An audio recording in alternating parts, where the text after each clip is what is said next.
To fill out the survey and get your ACV REP credit, go to vision-forward.org/webinars.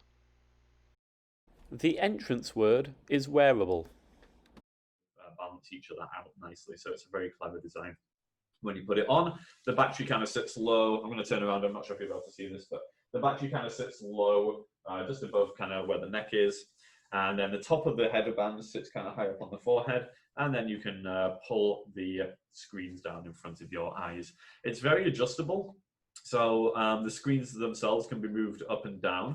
They can also be moved backward and forward in relation to your eyes by using some dials on the side. So you can get the screens real close to your eyes.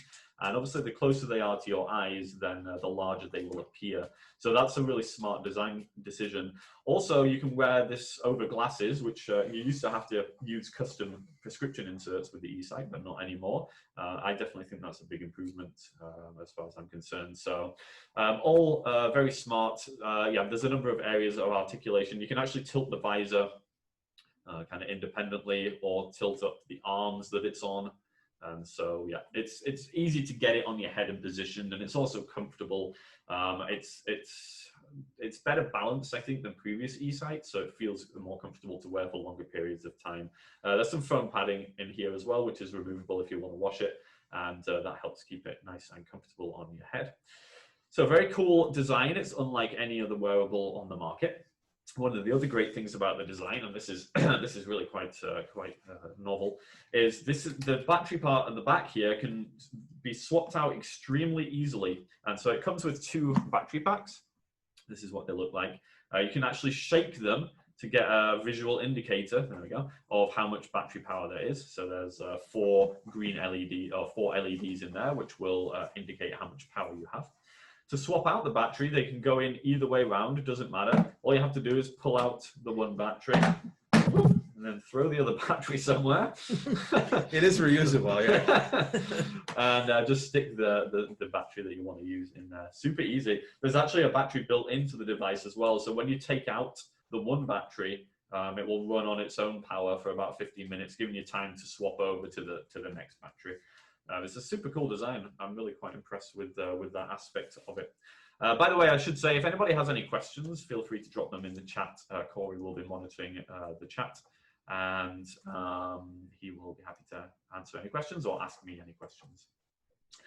Okay, so let's talk more about the design here. On the inside, we have these two video screens, as you would expect, and in the front of the core, of course, there's the camera. So basically, the image from the camera is being sent to the screens, and we can manipulate that image through magnification, contrast enhancement, different colors, and so on and so forth, to make things easier to see. These screens can be moved independently. You can just put your thumb on the bottom and move them from left to right. And that will allow you to get them placed right in front of your eyes. And so if you've heard this, this term pupillary distance, basically if you have a measurement for your pupillary distance, you'll kind of have an idea of how wide or how narrow it is, and you can move the screens to accommodate. So basically you're trying to get the screens right in front of your eyes to give you the best possible image and the widest possible field of view. So all in all, a very cool design. And I did say it's wireless, which it is. To control the device, we have three different methods.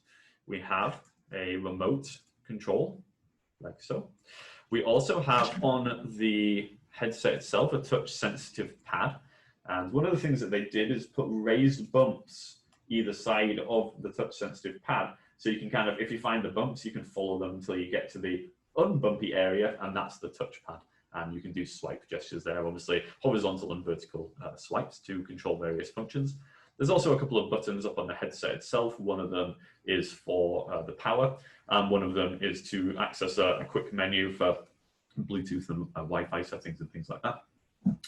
The other way to control the device is through an app on the phone, which we're going to be taking a look at. And this is really quite cool. There's very good connectivity with a smartphone now. So I mean, you don't have to use this, but if you do, it gives you access to a number of cool functions, including using your phone as a remote control for the eSight. And that's you know, super useful. But also, you can stream images from the phone directly to the headset. So you could be watching a video on your phone, send that video into the eSight and watch it directly on the screens in the eSight. So all sorts of cool possibilities there. The other nice thing is you can send the image from the eSight to the phone. So if you are a trainer, then you can see what the individual wearing the eSight is looking at, and obviously then help guide them to using their eSight more effectively. Okay, so I did just notice a question from Judy there that I did want to address immediately, which was eSight advertising that this can be used while walking. Yes, this can be used while walking. eSights have always designed their devices to be able to be worn while walking. And that's because they have a patent on something called a bioptic tilt. So the bioptic tilt is the ability to tilt the screens out of your field of vision. And so you can basically either have the screens right in front of your eyes. When you're walking, this isn't necessarily the best idea because obviously it's going to restrict your field of view. Although, honestly, I still do have a decent field of view underneath and around the side here. But if we want a larger field of view, we can tilt the screens upward to a point where I now have a really good field of view. But if I look up into the screens, I can still see in the screens if I want to, and obviously magnify and things like that. And I can also just go ahead and tilt the electronic, the screens completely out of my field of view, in which case now I'm just kind of walking as normal. When you tilt the screens, out of curiosity, as someone who can't see you doing it, are you tilting the camera as well, or is... Yeah, that's actually a great point. So yeah, you do everything's you tilt the entire visor up. Okay. Yeah, and so what happens at that point, if you've got the screens tilted up and you want to look at something, you would want to tuck down your chin to kind of get the camera lowered. Yeah, that's a great question. Judy says that she's concerned about depth perception and says that she's a comms. Yes, depth perception is an issue whenever you zoom in. So if you're looking into the screens, then obviously say that you're reaching for something and you're magnified in the screens, you're going to reach, and the thing that you're reaching for isn't going to be exactly where you think it's going to be. So there's definitely depth perception issues, but while you're walking, you should not be looking into the screens. That's the whole point. Do not look in the screens while you're walking. You're going to be looking underneath the screens and to the sides of the screens. And if you did want to look at something in the screens, then you would stop, tilt your head down, look up into the screens. So it's not necessarily the ideal. Obviously, it'd be great if you could just have something that you leave on and look into the screens all the time, but really that's just not feasible in terms of safety. Chad also, Judy says, thank you, the ads are unclear. Yeah, so no problem. Chad also says, do you think this would benefit an 11-year-old totally blind boy or need a more mature user? So the difficulty there isn't the age, it's the fact that it sounds like this child is totally blind. This will not help anybody who is totally blind. It's designed to enhance a user's existing vision, remaining vision. So generally it works best for people with central vision loss and people falling into the range of maybe 2200 to 2600, 2800, something like that would probably be the ideal range. Yeah, anybody who has no vision, this isn't going to help them at all, unfortunately. So, okay. Oh God, we've got another question here. People are just going for on the keyboard today, which is awesome. Thank you for interacting so much with us. John says, how do you charge the battery? Thank you for that question, John. It's USB-C.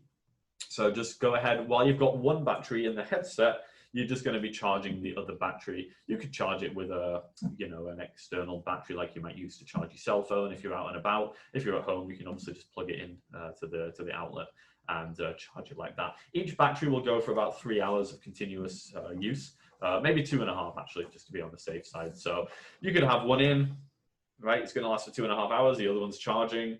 Then after the 2.5 hours, you swap the batteries over. The one that you've taken out, you charge it, and so on and so forth. So then it could easily last an entire day without a problem. Okay, so if we have no more questions currently, then we're going to, we did get one more. We did refresh rate.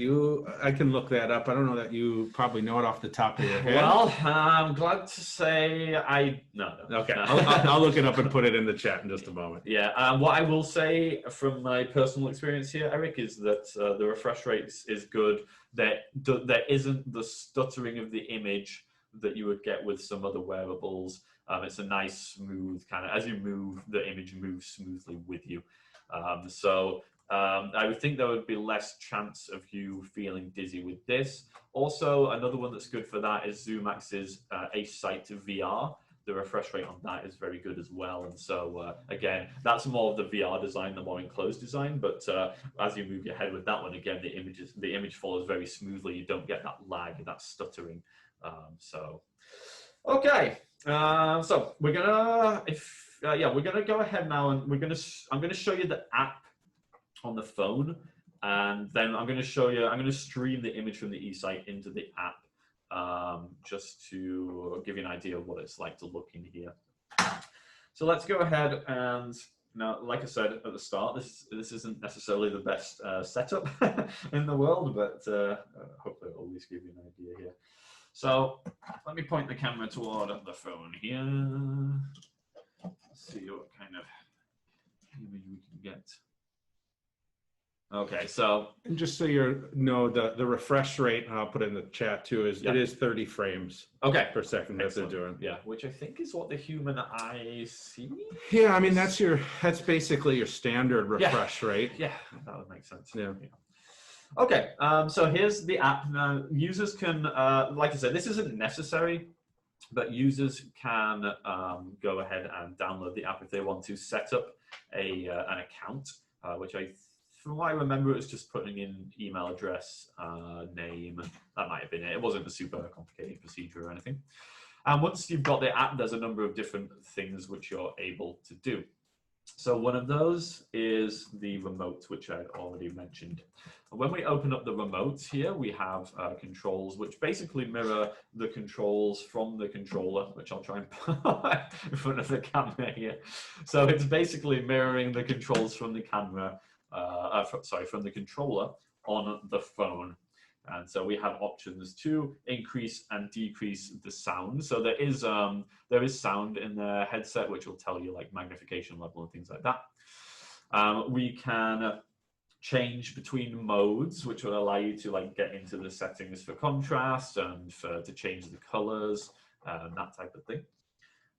We have a button to go into the eSight menu. So eSight has its own menu where you can change various settings. We have a button for the live mode and a button to go back. All of these things will change basically what's happening in the headset. This white area here, this is where we can swipe to do things like zoom in, adjust contrast levels, adjust colors, and we do all of that with vertical and horizontal movement. So basically, with the button with the three lines here, we can change what the up and down, left and right motions do, and then using the up and down, left and right motions will change those things. Maybe that sounded complicated, but it's not. When it's in practice, it's actually pretty straightforward to use. So this is the e-remote. It's actually really cool because people have got their phones on them all the time, and so obviously, if you can control your device from your phone, then that's great. Now, like I said before, there are controls on the headset itself, but they're really limited just to magnification and contrast. So if there's other things that you want to be able to do, then you might need to start to use the app or use the included controller. Let's go ahead and close that a second.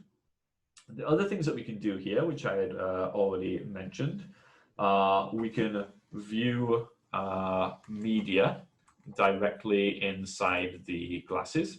We can mirror our phone directly inside the glasses. And we can also transfer like photos and videos and stuff like that over to our eSight device. While I'm saying that, one of the things that eSight is able to do now is actually record video directly from the headset. So you can take pictures with the eSight, and then you can kind of open those pictures and zoom in on them and pan around them and that type of thing. But you can also shoot video directly from the eSight glasses now, and so you can go ahead and record a concert, for example, or record a family's birthday party or whatever it might be, and then you can access those things and view them whenever you want to, and zoom in on them and all of that type of stuff. So that's pretty cool. Go to the other section of the app here, My eSight. We can stream the view, which is what we're going to do in a second. The shared access, I don't actually know what that is off the top of my head, if anybody from eSight is here today, then feel free to tell us. But if not, then you guys will have to discover that for yourselves. And then connectivity here, this is what will allow us to connect the eSight device to Wi-Fi. And you do need to be connected on the same internet network, I think, to do the streaming view, which we're going to do in a second. So let me go ahead and do the streaming view, because I think this is where hopefully things are going to become a little bit clearer. So I just turned on my eSight headset, and I'm going to go ahead and hit the streamer here, and hopefully, yeah, there we go. Let me turn this sideways here. Now let's see if we can get some kind of decent positioning with this camera. Do you know if they've have they listed the price yet for eSight? Yeah, for? $59.50. Okay, great. Yeah. Okay, so like I say, this isn't exactly what I'm seeing in the screens, just in the sense that there's, you know, significant degradation of quality when you guys are seeing it on my phone screen through this fairly cheap webcam. But hopefully you're gonna at least get the idea here. So here I am with my live view, and there's Corey across from me. And, hello. hello. And we're gonna go ahead and zoom in on Corey here. So let me go ahead, and I'm going to use my remote control to do this. And we're going to zoom. We're going to zoom. We're going to zoom. Okay, and we can go up to 24 times magnification, which I believe is the highest of any wearable. How practical that is to use, I don't know. Let's see. Okay, so we're right in on Corey there. Very handsome. Yeah, very handsome. Well, now that half of my face is covered, I'm very at 24 times, the field of view is obviously so small that, you know, it's not necessarily super practical, but you know, it's there. So if you're good at controlling your head movements, then you might get some use out of that. One of the things I have noticed with this eSight, unfortunately, is if you zoom in fast, it tends to have trouble auto-focusing. And so I'm going to zoom in fast on the Corey now. Oh, wait. There we go. Yeah, the image is quite pixelated. Let me zoom out again here. Zoom out to 6 times. It's actually not doing too bad a job at the moment, so yeah, I'm not going to complain too much. I have noticed, though, definitely, like when I've been using it at home, sometimes if I zoom in quickly, the focusing, like right now, the focusing, I zoomed out quickly. Right now, the focusing is a little off. If I look away and then try and look back again, let's see if that pulls it back into focus. Zoom a little bit. Yeah, so it's still a little bit fuzzy at the moment. So I definitely noticed some of that type of stuff. So you know, that it's not perfect with that at the moment. But according to an eSight representative, they are aware of this and they are working on it. So that's, you know, I think they'll get that side of things fixed. But yeah, in general, like I have a nice wide field of view. Obviously, it's a high definition image, so the colors look really bright. It's definitely a step up over the optics of the eSight 3. Like things in general look more vivid, look brighter, and because you can adjust the screen's distance in relation to your eyes quite easily, it's quite easy to get like a nice wide field of view, especially if you have the screens adjusted properly for your pupillary distance. Let's take a look at some of the other things we can do here. So we can adjust contrast, and this will, you know, change the intensity of the blacks and the whites. So I'm going to go ahead and change the contrast there. I'm not sure how easy it's going to be to tell through the phone screen, but it does make things stand out more clearly. And so if you have trouble kind of discerning the edges of objects and things like that, then this could definitely be beneficial in that regard. Now let's zoom, let's change that back to 0 again. There we go, and now we're just at normal contrast. So you could do that with the previous eSight, you can do it here, works nicely. Let's take a look at the alternate color modes. Of course, this device can focus up close as well as in the distance. Let me see if I can get focused on this document here. All right, and now I'm going to change the colors. Let's see what we got here. So I think, oops, so that's modes. Give me a second here. There we go. So there's a high contrast black. There's a black on white. I think So we've got some glare at the moment. There we go. Let me just angle the paper. So we've got a yellow on blue. We've got a blue on yellow. Oops. What else have we got here? We've got a white on black, and a normal, and a black on white. So all the different color modes that you would expect to assist with reading. And they look pretty high res as well and pretty nice. So I think this could be feasible to read with. In general, wearables are kind of tricky in that regard, just because the user has to keep their head nice and steady as they're reading. Otherwise, the image is jumping all over the place. And so that's the major challenge with reading. But with a bit of practice, then you can get pretty good at that. So this is all stuff that eSight 3 had as well. So nothing necessarily revolutionary new here, but it's nice to see all of these things. And then we do have image brightness as well. So we can easily make things brighter and darker. I did have a client recently who really needed the ability to adjust the brightness and the darkness. She actually preferred the screens to be darker, just because it worked better for her, her eye condition and everything. So the ability to easily change that could definitely be beneficial for some people. Let's see the focus there. Oh, there we go. So we do have a manual focus mode as well. And so if the image is looking a bit fuzzy, then we can go ahead and adjust that ourselves. I think that could come in quite useful, actually. Definitely, if we've zoomed in quickly and things are looking a bit fuzzy, then we can go ahead and dial in some manual focus. So these are all things which were possible with eSight 3, but I think, in my opinion, the eSight 4 is a little less intimidating. With this stuff, it's easier to carry out these different functions. And so I think in terms of training, it should be fairly straightforward. The remote control doesn't have too many buttons on it. And actually, like for the most part, you can ignore a lot of the features if you just want to zoom in and change the contrast. And that stuff is extremely accessible and extremely available.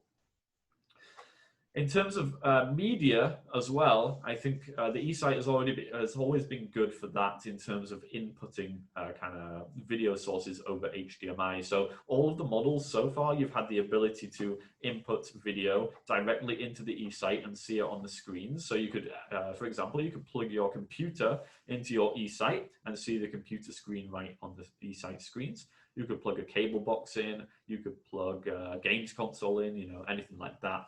And that's always been a nice feature, but you are talking at that point about having a wired connection, and so that can be a bit of a pain. But now with the app and everything, you do have the ability to stream media wirelessly to the eSight. You do still have the option to plug things in, so there is an HDMI input on the glasses, and you can use that to plug things in still. But you can also wirelessly stream media right to the glasses there. And I think that's a really nice option. So like I said before, I was using that to watch YouTube videos. And because the screens now appear to be larger, then it's really quite a nice video viewing experience. Another device that does that really well is the Vision Buddy. And if you guys caught our Tech Talk Live on that device, that one does a really nice job for video streaming as well. I would say the eSight isn't quite as good as that because the Vision Buddy is one of the VR designs. So in terms of kind of how it fits, it's a lot more immersive and larger screens. But the eSight in general does a lot more than the Vision Buddy, and obviously you can also walk with it as well. So it all depends on what your priorities are and what you want to be able to do. Okay, so I don't know if I have anything specific to say about it, really. So when you were saying the ability to kind of stream media wirelessly, so let's say you would need to use your phone. I guess my question is like, what can you do? If let's say you had a YouTube video, are you able to? Yeah, so basically anything that you can bring up on your phone, you can stream directly to the glasses. Okay. There may be more connectivity options as well. The glasses have got both Bluetooth and Wi-Fi. Mm-hmm. And so it may be that you could directly stream from other video sources, but I'm not sure about that because it does require the app in order to do it. And so at the moment, I know it definitely works streaming from your phone screen. Does it show you, is there a way to feed your phone? So like, let's say you're on an iPhone, so you could see your home screen, your mail app, or is it only show? Is it only the streamer app itself? No, for sure. You can see all those different apps Okay. as well, which is kind of nice. But I guess the difficulty with that is you see that on the screen, but then how do you know where to touch on the screen? Yeah, You know what I yeah, mean? yeah. So, Yeah, for yeah, sure. I don't know how practical it would be, but obviously you can Potentially for maybe reading mail, if you can get your mail up. That's or, true, and then you maybe know. you could just swipe without having to see Mhm. and kind of Yeah. move it. Yeah, Okay. yeah. Yeah, I mean, definitely for like watching movies and stuff like that. I think that could be a nice way to do it. Cool. Let's switch back to the regular camera. Uh-oh. That's me, isn't it? That would be you. Camera one, cameraman. All right, good job. So, the eSight, I mean, at this point in time, the market for wearables is pretty crowded. We've looked at a number of these before in our videos that we do on YouTube, but also in these Tech Talk live sessions. And so I think whenever a new device comes out, you've got to ask, is it doing something different? Is it doing something worthwhile? Is it worth the cost, pretty much? And eSight is along the higher end of pricing. So you're looking at $59.50. But I do think that it does kind of merit that cost, even though it's quite high. And that's because, number one, it's got a number of different features. And number two, it's custom designed. And so a lot of the wearables on the market are using kind of off-the-shelf technology. So a lot of them using the VR headsets and smartphones and things like that, which work great. So why not? But eSight kind of have always custom designed their devices. And in that way, you can kind of, try and get them to be as good as possible for low vision users. And so, with this latest design, we've got something you can wear while walking, something which is comfortable to wear for long periods, something which you can wear for extended periods because the batteries are so easy to swap out, something with the highest magnification level out of any of the wearables, and something with, kind of connecting to a smartphone, so you've got that whole side of things, the whole media side of things. Yeah, all in all, like there's a lot of things which it does well, and it's been designed intelligently with low vision users in mind. That being said, with any of these wearables, it really is going to be a case of an individual trying them out first, because different people are going to react in different ways to the wearable, and so it's important that people get a demo and try these things out for themselves. I know that can be easier said than done, but there are agencies like Vision Forward all over the States who should have these demo units, if not now, then at some point in the near future. And depending on the priorities, like some people might prefer the VR design, which is the bulkier design, but it does give you larger screens and wider field of view, but you can't walk with it. So then if you want something to walk with, then you have to look at a device more like the eSight. And I think eSight is probably, the best in that category of devices that you can walk with. For some people, the media stuff might not be important. For other people, it might be, very important. It might be exactly what they need. So it's going to be very dependent on the users. But I definitely think the eSight is bringing something. The new eSight is bringing something else to the market, something different. They're filling a niche, which their previous model filled, but now they're doing it in a better way. Like, I think this is a much better device. So all in all, I think I would recommend this. And I think if you're interested in wearables, this is definitely one worth checking out. Great question that popped in, and I forgot to ask you. The previous eSight did offer OCR. Does the 4 as well? As far as I can tell, no is the Okay. answer. And honestly, with the previous eSight, I always found it to be a bit of a hassle trying to get that going, and also like it never seemed to work properly. Could have been me. Would you say in general that the OCR, those troubles with OCR, were they more specific to eSight, or do all the wearables suffer from that same kind of issues with OCR? Is there a wearable that's got OCR down pat? Well, it depends what you mean by down pat. Is there a wearable that has OCR that's usable? Well, it depends what you mean by usable. I guess the tricky part is I don't think there's any wearable that lets you easily capture an entire 8.5 by 11. Iris Vision, the OCR is actually pretty decent, but it's for capturing a full page, not so much. But if you want to capture, half a page maybe, you can do that pretty well, and it does a pretty good job online or offline. It has the choice. Eric says Orcam's OCR works pretty well. Definitely. I mean, that's a different type of wearable. Yeah, that's what it's. I mean, there, in my opinion, there isn't an OCR that's better than Orcam. No, almost even desktop computer based. I mean, Orcam's speed and accuracy is amazing. Yeah, what they've done. They pretty much have nailed that. Yeah. And but that's a whole different kettle of fish, really, just because that doesn't give you any visual improvement. It's purely going to be the auditory. And that's its actual. That's its function. It's its main function. Exactly. Yeah. So what about Jason mentions the Viewpoint, the Patriot? He said the OCR does pretty well. Yeah. Honestly, I don't have a lot of experience with that device, but I'm sure it does. Like from what I've seen of it, and I've never tried the OCR on it, but from the other functionality, I was always quite impressed with it. So yeah, I have no doubt that it does a good job in that regard. But yeah, I mean, if OCR is your primary need, then Orcam, if you want a wearable device, Orcam is the way to go with that. Yeah, if you want a wearable with vision enhancement as well, I think Iris Vision does a decent job. Sounds like the Patriot Viewpoint does as well. Now, whether they will add OCR to eSight 4, I don't know, but I suspect they might.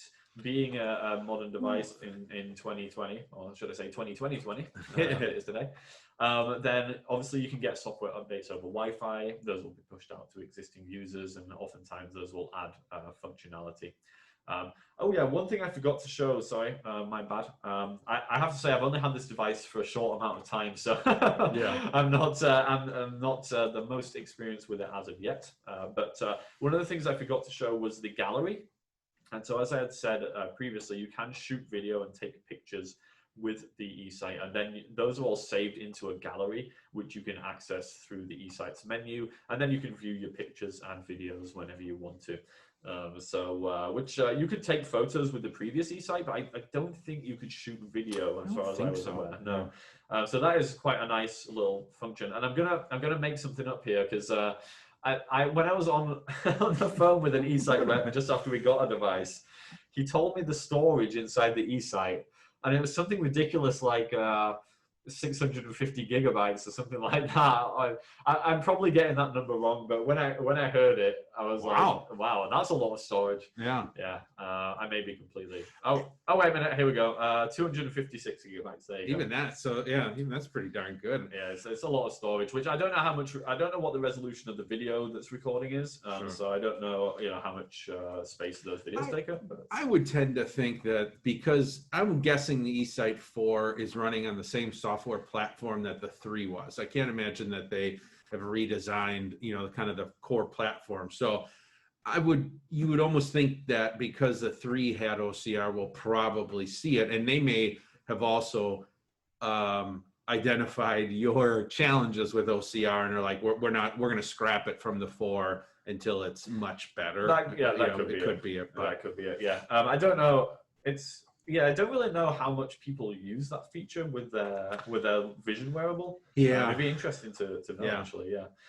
We do have another question here from Shirley saying, "What is the Vision Buddy?" Vision Buddy, Shirley, that is another wearable device, but it's based on around a virtual reality headset. It's primarily designed for watching television, and so it has a streamer box which sends the television signal image directly into the goggles, and it looks really good, and you can magnify it and pan around it. So Vision Buddy is a really great way for watching television, but it's not so good at like the live magnification side of things, and it's fairly limited in terms of its features at the moment. But yeah, I mean, I think it's definitely one of the best if you just want to watch TV or pretty much like TV and video, then it's pretty much the best way to do that at the moment. You can always go and check out some of our past. We've done a Tech Talk pre-recorded video on the Vision Buddy, It was also included in one of our professional webinars. No, Yes. I think it was Yes, in the pros yeah. and cons of Yes, it wearable was. technology. So Yeah. both of those are up on our website archive that you can go back and take a peek. Also, somebody, and I'm sorry I don't have the name here in front of me, was just asking what wearables we were showing today, and I mentioned that we were doing the eSight 4 only. Yes. But again, if anybody is interested in other wearable technology, between our webinar and our other Tech Talk demo videos, you can get a lot of great information. I think we had discussed doing a video comparing different wearables as well. Yeah, and I think I think it would be a great, I think we were talking about, making it task driven. Let's pick 4 tasks, 3 tasks, and let's run them all through those, and let's really see. Yeah. And again, it's always going to be subjective, because it so much depends on the person themselves and what their vision is and what their skill level is and all that stuff. But I think it could be beneficial. I think it would be useful because there's so many on the market now. And it's just an excuse to get more toys. There you go. Any excuse to get more toys. Let's do a quick recap here, because we have covered a lot of information. So just quickly, eSight features. We have a custom design built from the ground up, easily swappable batteries, high resolution camera and screens, nice and comfortable to wear. Bioptic tilt allows you to walk while wearing the eSight. We have control via a remote control, or via a touchpad on the headset, or via an app. You can stream media directly to the glasses, as well as do the live magnification up to 24 times. And you have contrast adjustment, different colors, manual focusing, and all of that type of good stuff. So that's your basic idea with the eSight. If that sounds good to you, then try it out, I guess. We do have a question here from Carol that I wanted to just address, and let me know if I get it wrong here. But she said, like Judy, she's a comms and she has some concerns about you walking with the eSight. So let me see if I get this correct, and you tell me. So if you're going to be walking with the eSight, you're going to want to tilt it up so that you're using your natural vision for walking. Yep. Where the eSight can be beneficial for mobility is not for the actual traveling. You should never walk while looking through the camera into the screens. Correct. Where the eSight and in other wearables that allow for the tilt is when you're traveling, and let's say you stop and you want to look at a street sign or a business sign. That's when you can tilt that device down, look through, read what you need to, tilt back up, and continue on your way. That's it. You nailed it. Perfect. Exactly. Yeah. So yeah, just teaching people not to look into the screens as they're moving is pretty much the trick with that. Yes, and I think it does a good job when you tilt up the visor. It's, if you tilt it up all the way, it's completely out of your field of view. So I think it would be safe. That being said, I mean, some people still might not feel comfortable wearing it while walking. Obviously, that's fine. I have 2 quick questions too. Right. Battery life. Yes. The built-in battery is only to be used when swapping out the main batteries. That goes for about 15 minutes. Okay. The other 2 batteries, so the main batteries that you get with it, those are about 2.5 hours per battery. And obviously, while one is inside the device, the other one can be charging. And so that way you could pretty much go all day without a problem. Cool. I also remember when using the original eSight, it got pretty toasty on the face. Yes. How is eSight 4? I know it's not. I know you haven't had a lot of time to sit and wear it all day, but how's the comfort and temperature, specifically temperature? So here's the weird thing. On the webinar that it's air conditioned. Keeps you cool during the summer and warm during the winter. It's quite amazing. No, in the webinar that I attended, they were going on about how the fact that it basically doesn't get hot, but that hasn't been my experience. I did notice some heat coming out of it. Nothing, obviously, that would cause any damage or anything like that, and it didn't bother me in the least. When I was wearing it, I could not notice any heat at all. But when I went to adjust the visor, like if I wanted to tilt it up out of my field of view, for example, I did notice. I think it was the top. The top might have got a little bit worn. Sure. But certainly nothing, which would cause any problems for anybody or anything like that. It's just one of those things, really. Okay. Yeah. Perfect. Any more? No, nothing in chat. We just Right. had one question in Q&A that I just did via text, but it was Excellent. just someone saying if we know if we know how eSight, when we talked about the mobility, is that what they say? And I said, unfortunately, I'm not sure what their official statement is. Yeah. I will say, they are a company who's trying to sell a product, and you'll Yes. see that in their marketing material. Yeah. I will say, from my own personal opinion, I don't agree with some of the verbiage and word choice that they use. I Yeah. think it's gotten better from when they first launched the original eSight. Yeah. I tended to think that they were leaning towards the magic glasses approach, but I think it's gotten better. So with any product, not even just eSight, but with any product, you can read those marketing materials, but you are a professional. If you're a comms and you know what is best for your client, you always rely on your expertise, even if eSight or any other company said, sure, walk with it, it's no problem. Try it out yourself first, totally. use your own expertise. Yeah, and I would totally agree with that. The wearables, companies selling wearables, and probably any other type of low vision AT, have a tendency to kind of hype their stuff. And so, you get a lot of videos where it's like, Mom sees her kid for the first time. Yes. You'll never believe her reaction. Or, whatever it might be. And also sometimes there's a bit of confusion over using the word blind, like blind man sees. Yes. Sees his Sees feet, again. Yeah. sees his feet and clips his toenails for the first time in 20 years or whatever. That's the type of thing that you see, and it puts me off a little bit because it's a bit manipulative. And also the use of the word blind. I mean, for somebody who is total, obviously these aren't going to help. So legally blind, yes. But anyway, as Corey said, it's a company. They're trying to kind of get their product out there. But if you want to find out what it can do for you or anybody else, best way is going to be just to try it. So don't expect this or any other device to be a miracle cure. Just go in knowing what its features are, what its potential benefits are, what its potential drawbacks are, and give it a try. So let's finish up with the website and exit code today. Okay. So let's just repeat. If you would like to do for ACVREP credit, you're going to visit vision-forward.org/webinars. I just put that in the chat again. And today's exit code is technology. Boom. Technology. We didn't even practice that or anything.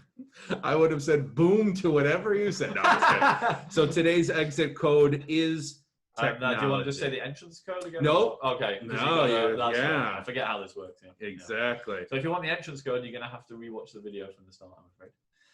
Do you want to tell people? Okay, you already did that for the webinars. Should we tell people about the YouTube channel? Yeah, sure. All right. So YouTube, we have a YouTube channel where we demo a bunch of different devices in a bit more of a, it's obviously pre-recorded, so it's not exactly the same format as this. We have a video on the eSight 4 already up. We have videos on a bunch of other wearables, as well as CCTVs and handhelds and all of that kind of good stuff. So you can see those by going to youtube.com/infocustechnology. And I don't know if you could put that in the chat there. I can. And we release new videos every Friday on various different topics. So please, if you want to get another look at this stuff, then go visit us there. And if you do like the videos, we would ask if you could like them and subscribe to the channel. All of that stuff helps.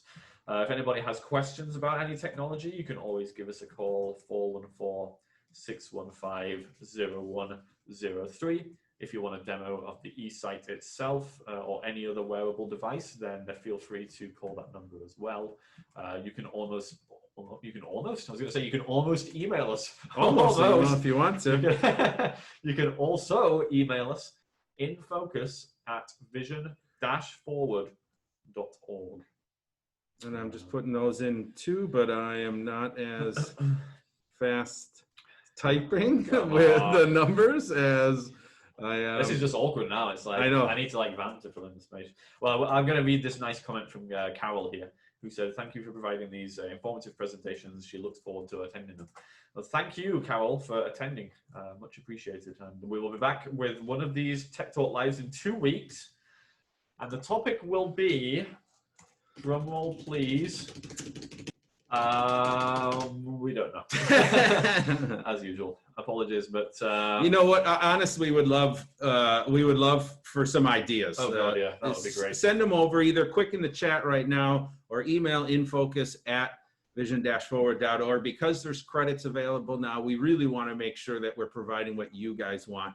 No worries, we will come up with an idea. It'll be a as the kids say, a banger. But we'd love your feedback too. So we're making sure we're providing opportunities that you're interested. When you said that, we actually did get some suggestions, but before we get to those, where do we put in entrance and exit codes? That comes from Eric.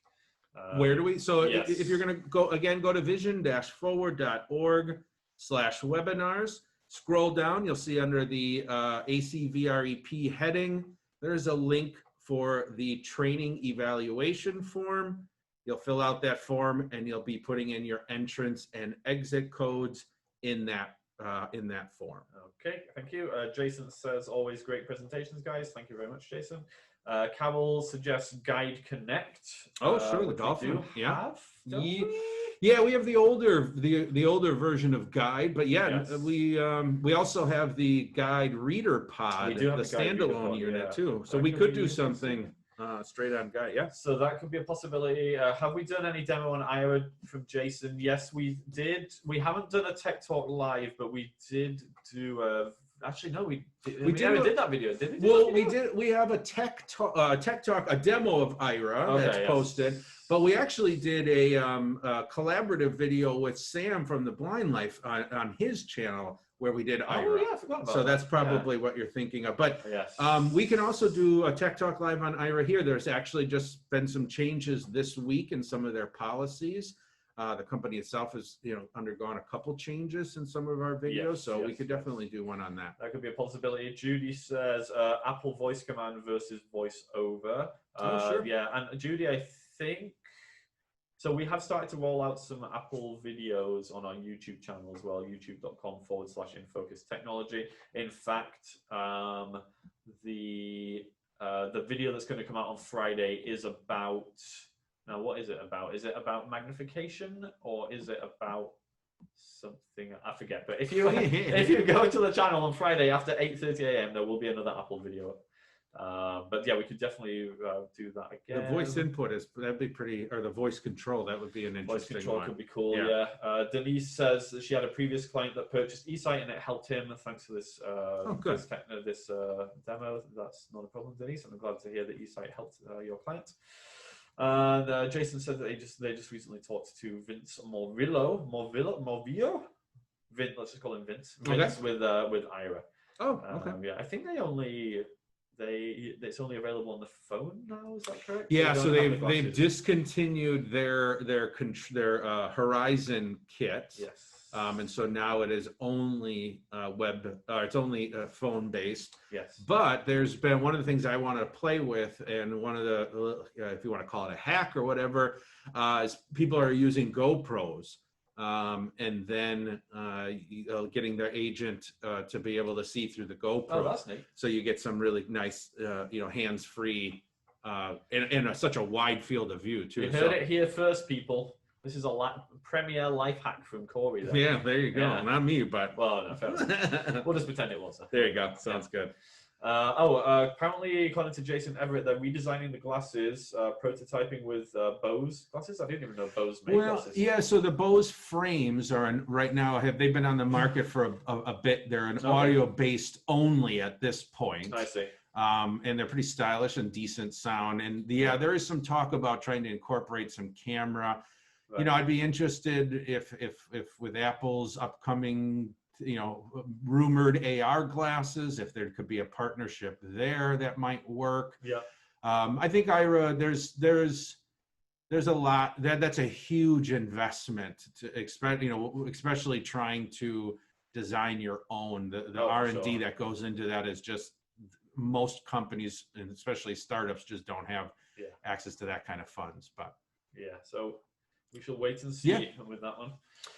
We got a bit off topic there, but it's quite fun. That's what we do. That's what, yeah. So yeah, I guess join us in 2 weeks, where we'll release an email with the topic once we've decided what that will be. Thank you for your suggestions there, and thank you all for attending. And yeah, we look forward to seeing you again. Stay safe, everyone. To fill out the survey and get your ACV REP credit, go to vision-forward.org/webinars.